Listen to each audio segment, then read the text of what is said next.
नमस्कार। आज हम बात करने वाले हैं भारत के कुछ सबसे जरूरी सरकारी कार्ड्स के बारे में। ये वो कार्ड्स हैं जो धीरे धीरे हर नागरिक के लिए एकदम कंपलसरी होते जा रहे हैं। ये जानकारी आपके बहुत काम आएगी, तो इस वीडियो को अंत तक जरूर देखिएगा। तो एक सवाल है, कभी आपने सोचा है कि सरकार के इतने सारी स्कीमें हैं, इतने सारे फायदे हैं, फिर भी लाखों लोग जिन्हें सच में इसकी जरूरत है, उन तक ये मदद पहुंचती ही नहीं है। आखिर ये गैप क्यों है? कमी कहाँ रह जाती है? तो चलिए इसी सवाल का जवाब ढूंढते हैं। देखिए, बात यह है कि 2026 तक सरकारी योजनाओं के नियम बहुत ज़्यादा बदलने वाले हैं, बहुत सख्त होने वाले हैं। मतलब अब सरकार सिर्फ ये नहीं पूछेगी कि आप ज़रूरतमंद हैं या नहीं। नहीं, अब वो ये देखेगी कि आपके पास सही सरकारी कार्ड है या नहीं। और अगर कार्ड नहीं है तो योजनाओं का फायदा मिलना, आप समझ लीजिए, लगभग नामुमकिन हो जाएगा। और पता है, इसी को कहते हैं बेनिफिट्स गैप। इसका मतलब सीधा सा है, बहुत से लोग योजनाओं से इसलिए बाहर नहीं हो जाते कि वो एलिजिबल नहीं है, बल्कि इसलिए क्योंकि उनके और सरकारी मदद के बीच में बस एक डॉक्यूमेंट, एक कार्ड की कमी रह जाती है। तो फिर सवाल ये उठता है कि लोग ये कार्ड बनवाते क्यों नहीं? चलिए सबसे पहले उन मिथकों और आम मुश्किलों की बात करते हैं जो लोगों को ये जरूरी कार्ड बनवाने से रोक देती हैं। देखिए, जैसे ही सरकारी काम का नाम आता है ना, हमारे दिमाग में एक ही तस्वीर बनती है। सरकारी दफ्तर, घंटों लंबी लाइनें, ढेरों कागजात और मतलब पूरा दिन बर्बाद। और सच कहूं तो बस यही सोचकर कई लोग तो कोशिश करने से ही पीछे हट जाते हैं। लेकिन आज की सच्चाई इससे बिल्कुल अलग है, और यही सबसे मजेदार बात है। डिजिटल इंडिया की वजह से अब आप ज्यादातर कार्ड अपने फोन से, जी हां, अपने फोन से या फिर घर के पास वाले किसी भी कॉमन सर्विस सेंटर यानी सीएससी से मिनटों में बनवा सकते हैं। ना कोई लंबी लाइन, ना कोई पुराना झंझट। तो चलिए अब एक एक करके इन कार्ड्स को समझते हैं। शुरुआत करते हैं सबसे जरूरी ग्रुप से, यानी वो कार्ड जो हमारी हेल्थ और हमारे परिवार की सुरक्षा से जुड़े हैं। इस लिस्ट में सबसे पहला और सबसे जरूरी नाम है आयुष्मान कार्ड। देखिए, ये सिर्फ एक कार्ड नहीं है, ये मुश्किल वक्त में पूरे परिवार के लिए एक बहुत बड़ा सहारा है। आप इसे सरकार की तरफ से दिया गया एक हेल्थ इंश्योरेंस समझ सकते हैं। और इसकी सबसे खास बात क्या है? इस एक कार्ड से हर परिवार को हर साल 5 लाख रुपए तक का मुफ्त इलाज मिलता है। सोचिए, 5 लाख! और ये लिमिट हर साल अपने आप रिन्यू भी हो जाती है। मतलब हर साल 5 लाख का एक सुरक्षा कवच आपके परिवार के लिए। अच्छा, अगला कार्ड है एबीएच कार्ड। इसे हेल्थ आईडी भी कहते हैं। अब यहाँ एक बात ध्यान रखने वाली है, ये आयुष्मान कार्ड से अलग है।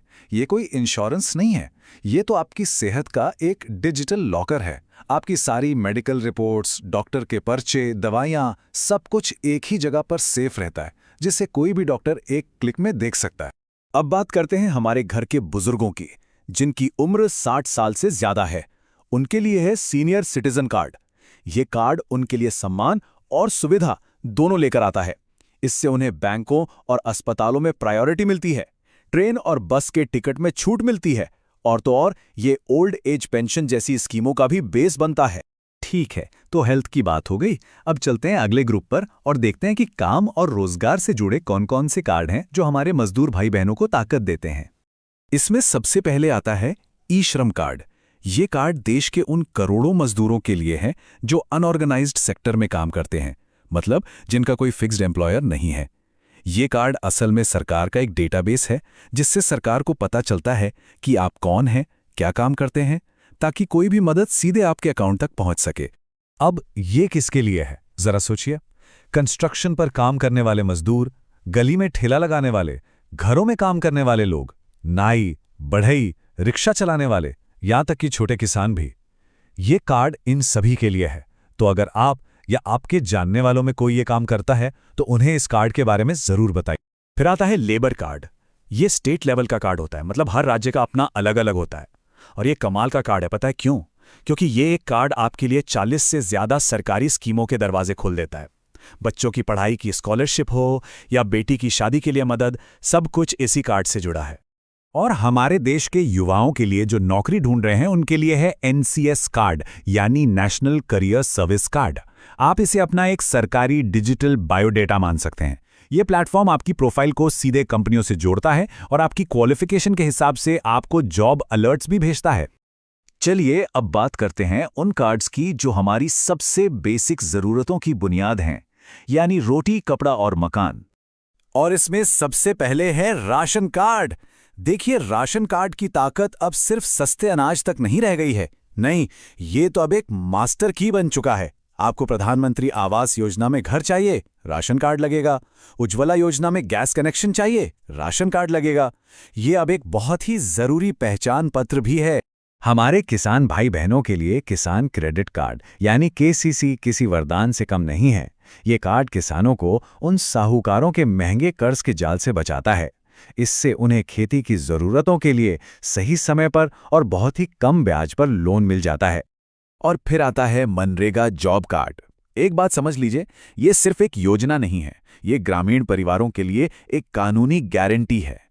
ये कार्ड इस बात की गारंटी देता है कि आपको साल में 100 दिन का काम आपके गांव के आसपास ही मिलेगा और उसकी मजदूरी भी सीधे आपके बैंक अकाउंट में आएगी।